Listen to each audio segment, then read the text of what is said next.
It was 1986. A group of Soviet engineers stood nervously before the control panels of Reactor 4 at the Chernobyl nuclear power plant. They had a plan, a safety test designed to simulate power outage.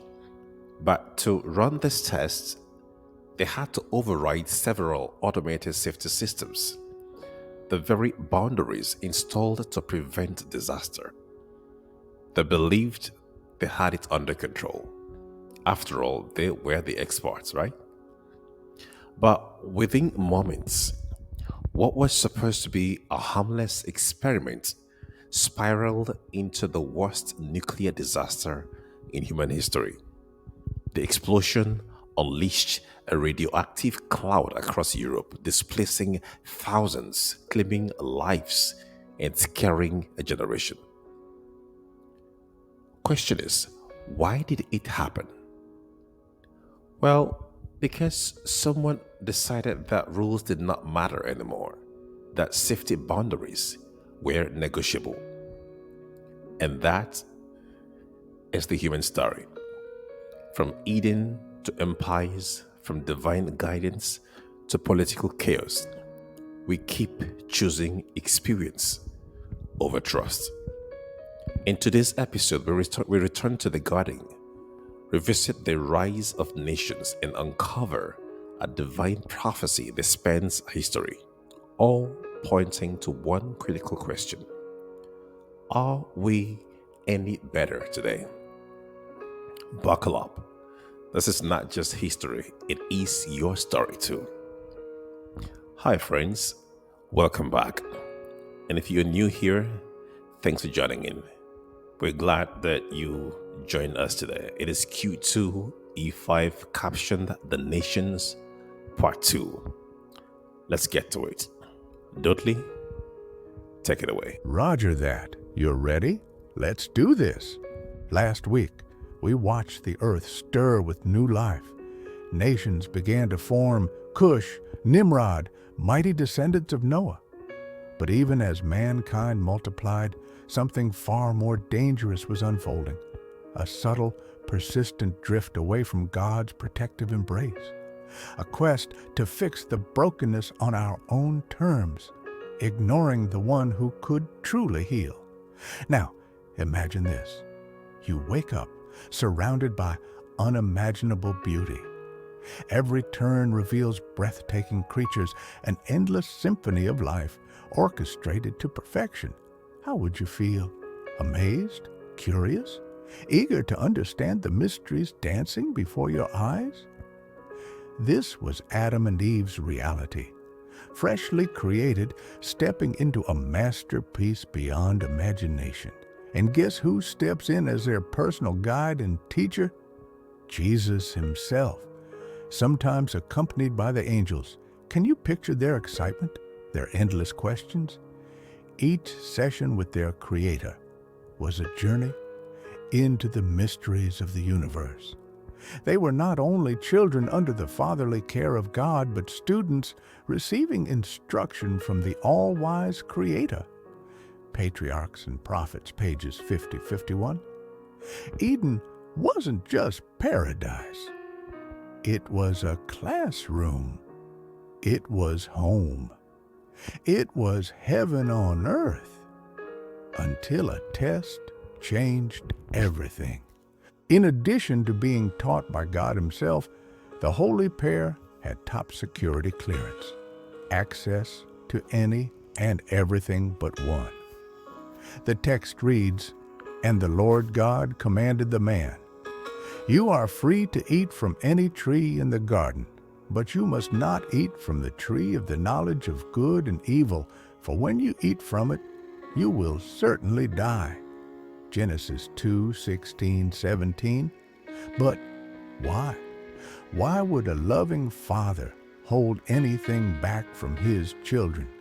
In this case, it was certain kind of knowledge in ours. It could be anything. Many centuries later, Jesus gives us some clues to the answer in Matthew 7:7-11, and it reads, "Which of you, If your son asks for bread, we'll give him a stone, or if he asks for a fish, we'll give him a snake. If you then, though evil, know how to give good gifts to your children, how much more will your Father in heaven give good gifts to those who ask him? Point is, it is not God's intention to hold back from us. If he ever does, it's always driven by a Father's love to protect. Why forbid knowledge? One of the principles life will teach us over time as we sojourn here is that God always knows better. We can either trust and believe this truth, or we can learn the hard way via experience. Either way, we will arrive at the same truth. In this case, it wasn't about hiding something good. It was about shielding us from a knowledge that would only bring sorrow, regret, and death. God wasn't withholding a blessing. He was sparing his children the unbearable burden of evil's bitter lessons, as we will find in Genesis 2:16-17, 3:22, 1 Corinthians 6:12, 10:23. But humanity made its choice. We chose experience over trust, and the world has been bleeding from that wound ever since. The knowledge of good had been freely given them, but the knowledge of evil, this was in love withheld. Education page 23. It wasn't God's plan that humanity should taste the horrors of sin, the grief, the sickness, the death. God's boundaries expressed in laws are not designed to deny us. They're designed to protect us. And history confirms it. Every single time God held back, counseled us, warned us, and we chose to ignore him, the consequences have been catastrophic. Take Eden, for instance. The holy pair disobeyed, and 6,000 years later, we're still drowning in the aftermath. Wickedness without bounds, diseases that ravage without mercy, deaths, some too excruciating to imagine. Had we just listened the first time, you would think, after all this, we would have learned. God, in his mercy, called Abraham. From him, he birthed a nation, a divine prototype, a living testimony of what it meant to walk with God. A nation unlike the rest, governed not by flawed kings, but by the perfect law of love. But what did humanity do?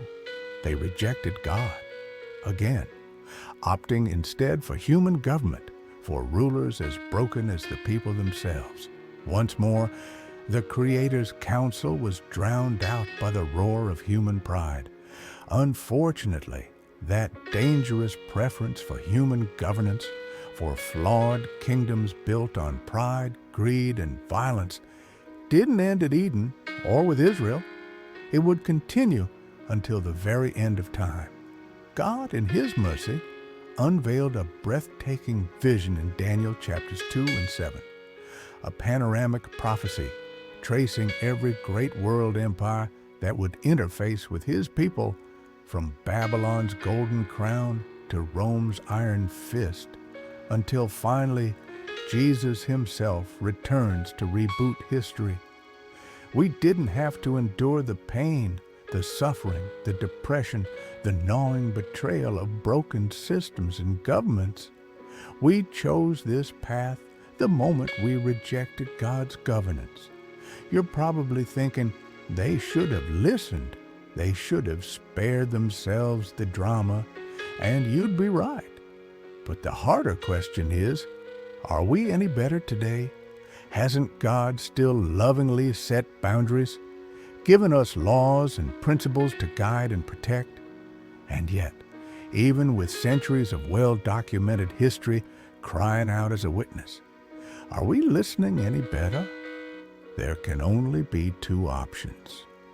We can either choose trust or experience. Back to the succession of nations. As we trace the succession of nations in Daniel 2 and 7, a deeper principle unfolds before our eyes, the principle of progressive revelation. First, in Daniel 2, God lays out the timeline of history, a statue of shining metals. Each section a different empire, a simple yet profound introduction to Earth's destiny. But then, in Daniel 7, he repeats the message, this time adding richer layers of detail, mighty beasts, strange horns, fierce winds upon the waters. And crucially, during the reign of the iron mixed with clay toes, God reveals a little horn power, a power that would rise from the ruins of empire, persecute God's faithful for a set time, and seek to alter laws and times. The once simple statue now breathes with vivid living meaning.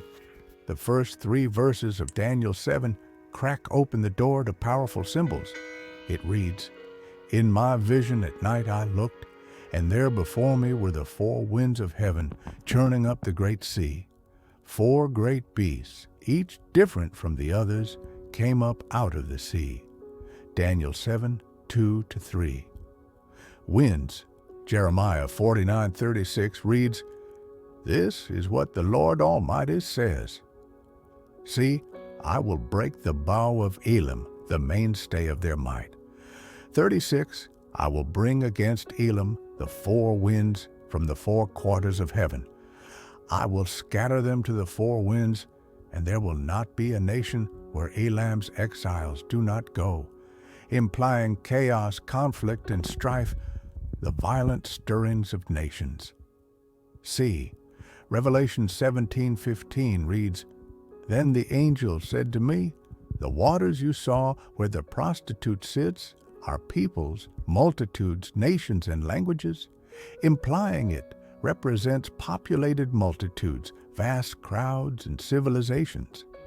Beasts, Daniel 7:17-23 read, "The 4 great beasts are 4 kings that will rise from the earth." He gave me this explanation. The 4th beast is a 4th kingdom that will appear on earth. Confirming beasts represent kings, but a king presides over a nation.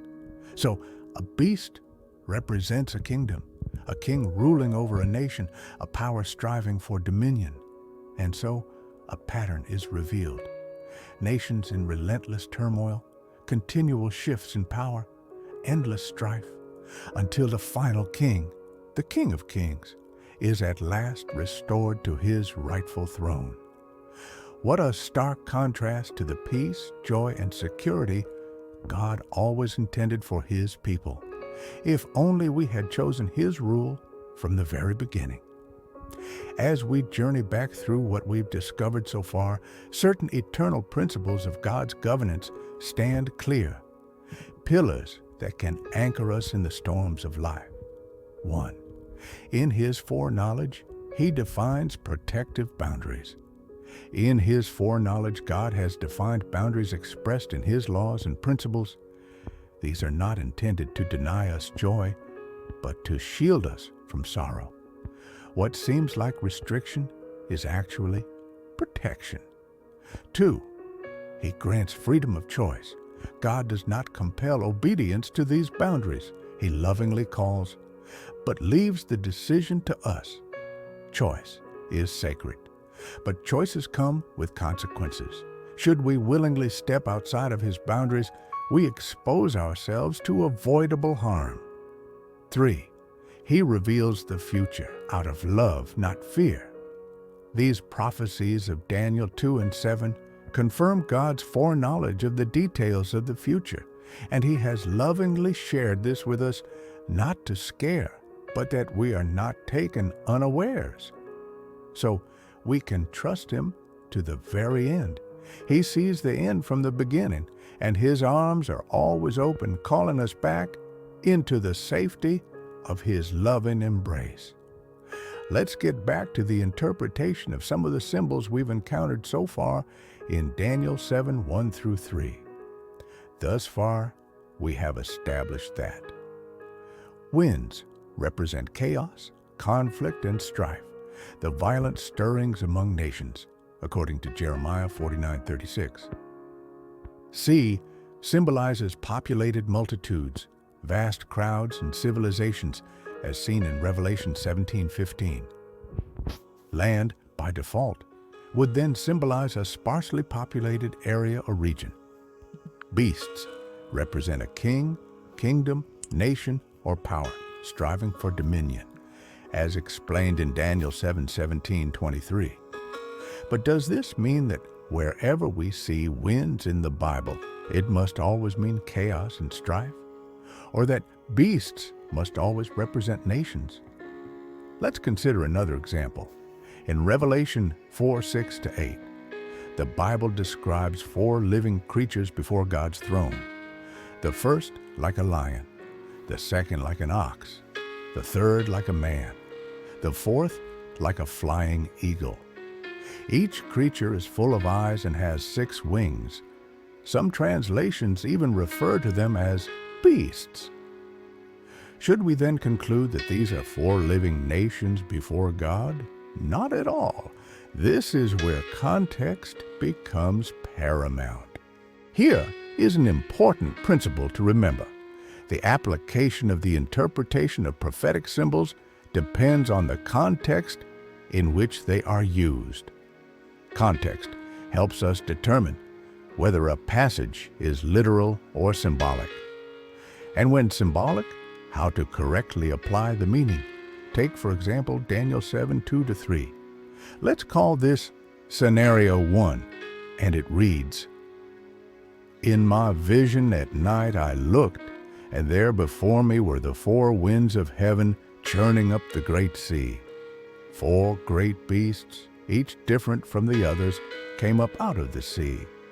Here the context reveals 4 great beasts emerging from the sea, meaning 4 different nations arising from populated areas, each one succeeding the other.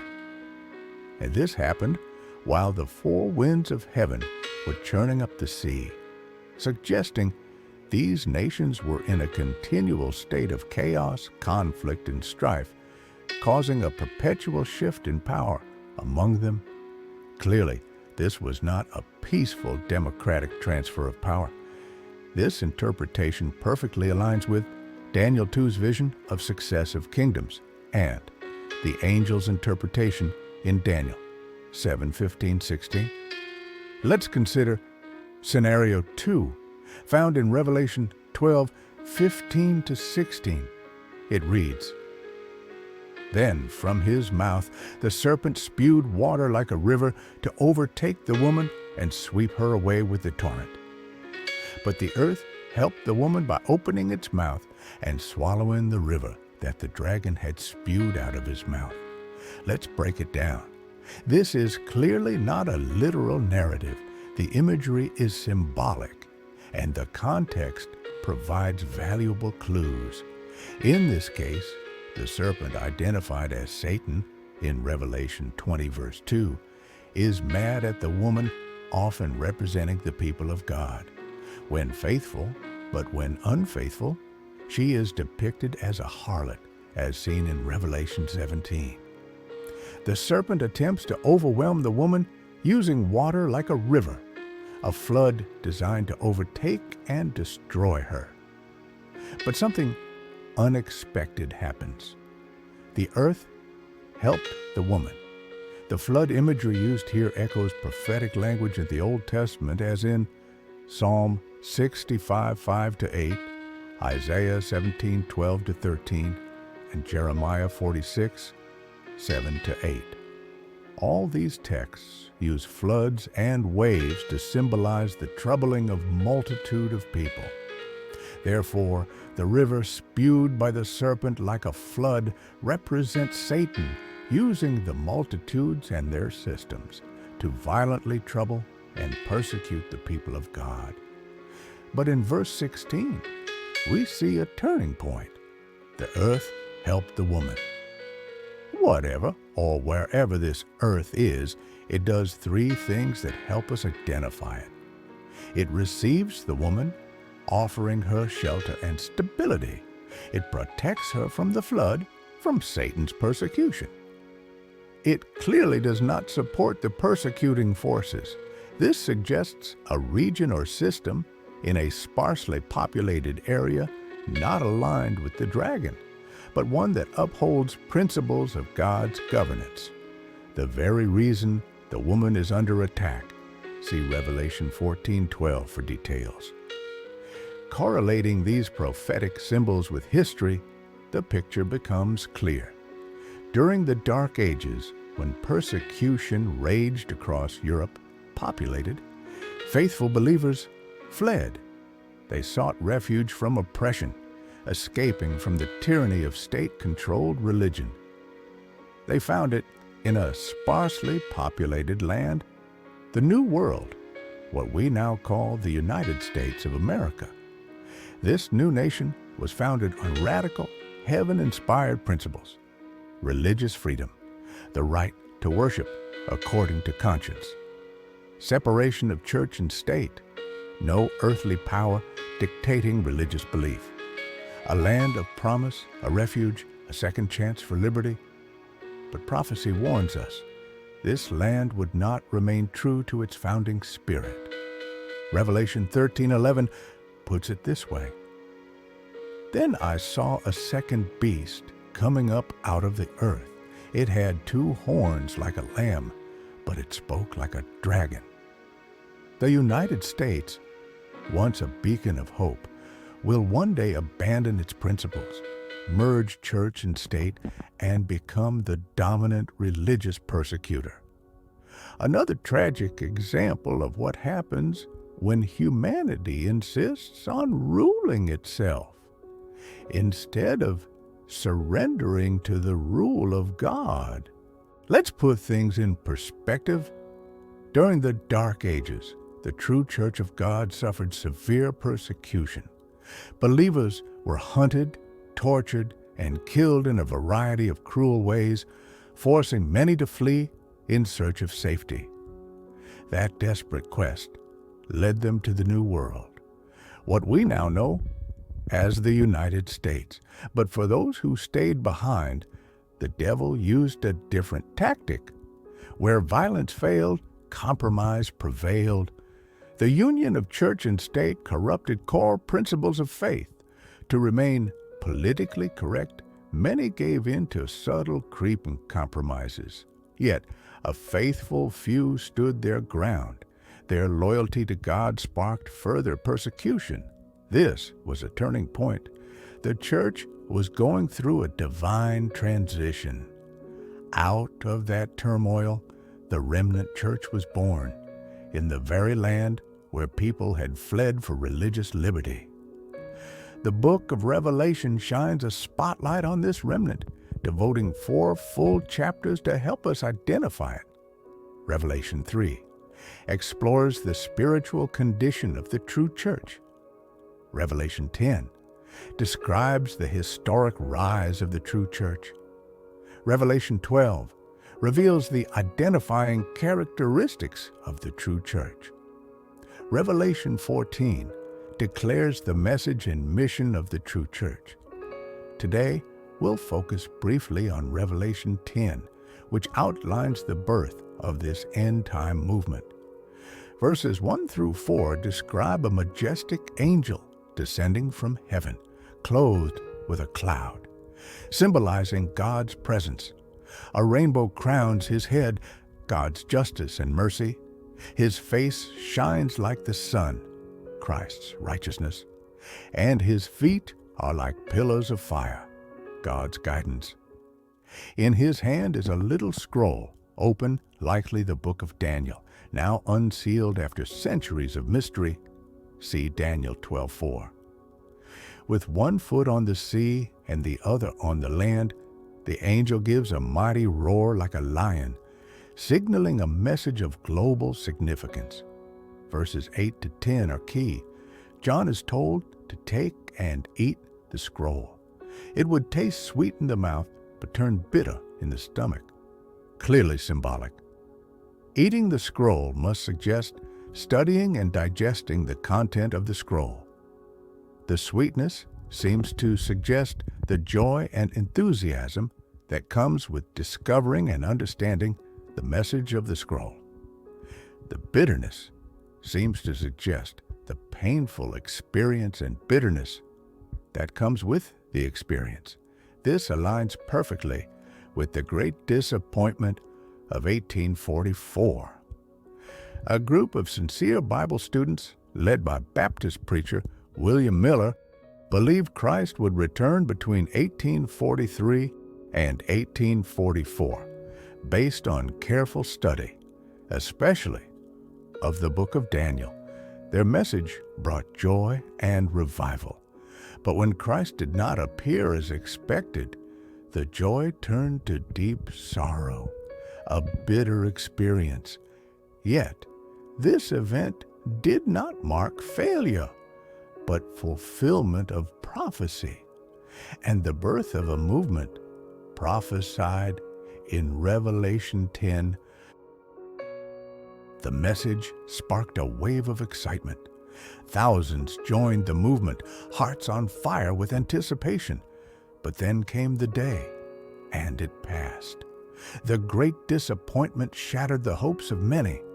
Confusion set in. Tears flowed. Faith wavered. The Millerite movement fragmented. Some abandoned their beliefs, heartbroken. Others, however, returned to the Scriptures, determined to find out where they had gone wrong. What they discovered was profound. The error was not in the date, but in the event. The date, October 22nd, 1844, was accurate.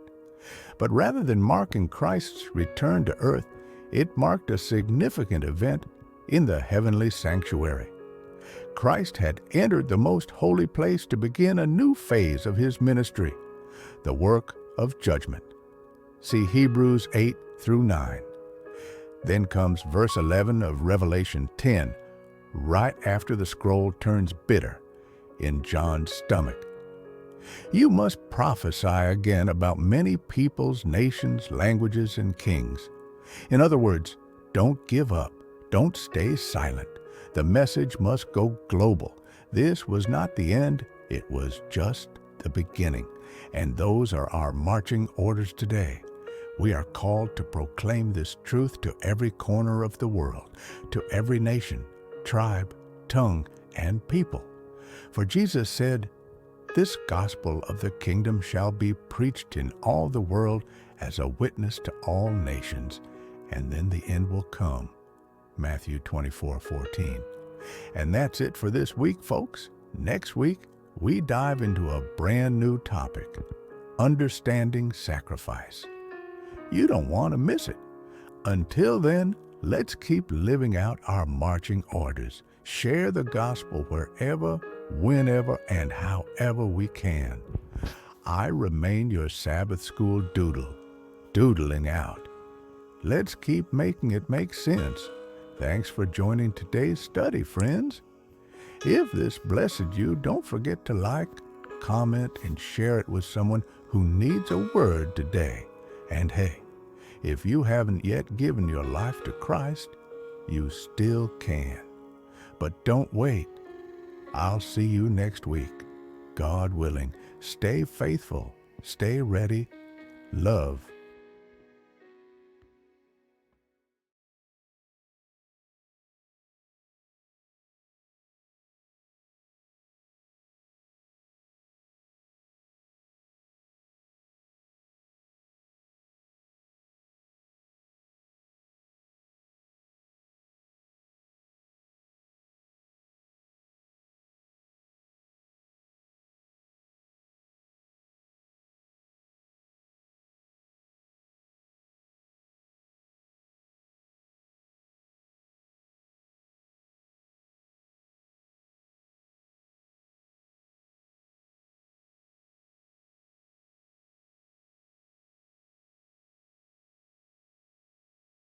Roger that. You're ready?